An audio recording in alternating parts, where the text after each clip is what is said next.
Today is 11th of March 2022, and I'm out in a field that was growing linseed last year, and I had a bit of an issue with the straw after it, so I actually had to put it in two big piles, but they're breaking down, and hopefully it's going to be a great compost, whatever. I said 11th of March, so what I'm doing here is basically making all the neighbors scratch their head. What's he doing? But it's actually going really well to run on the frost.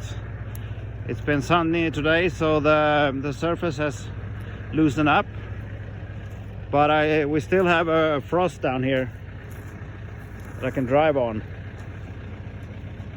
So I won't be doing any compaction at all.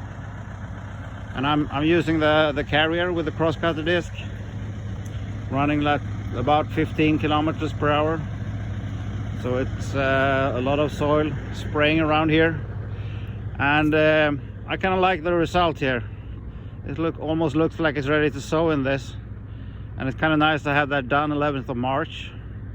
So just let the weeds grow and hit them again before sowing. So that's what's going on today.